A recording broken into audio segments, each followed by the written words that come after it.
Hey guys, so I'm just gonna do a late night video before I go to bed because I have something else that I need to talk about tomorrow. But I just wanted to get on here and say something quickly.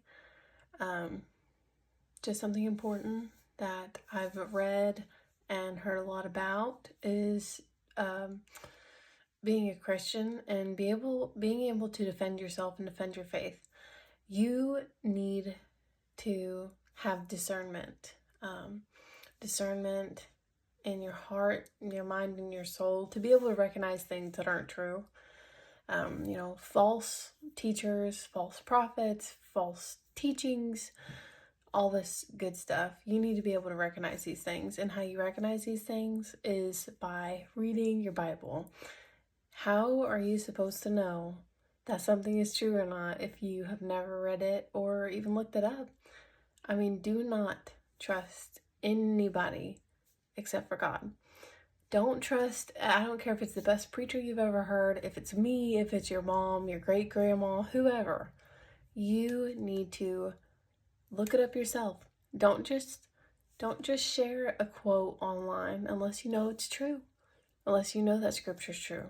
Don't believe me when I say stuff. Look it up and research it yourself, and that's how you really grow your relationship and start to have discernment in your life. Because when you hear somebody say something that you know is a lie, you're like, oh, I read about that, or let me check and see if this is true, and then you look for it and it's not there, or that's not what that says at all.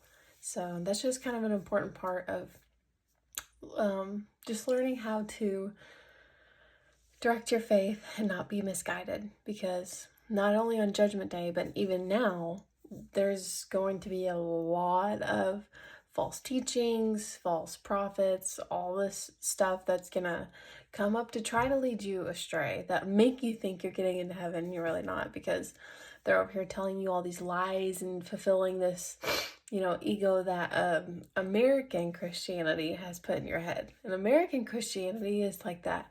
You can do whatever you want, you can be however you want, you never have to change or grow or, whatever. But that's just not true.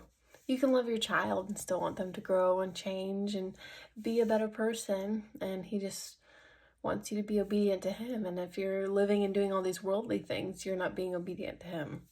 So yeah, that's just our little message for tonight. But good night.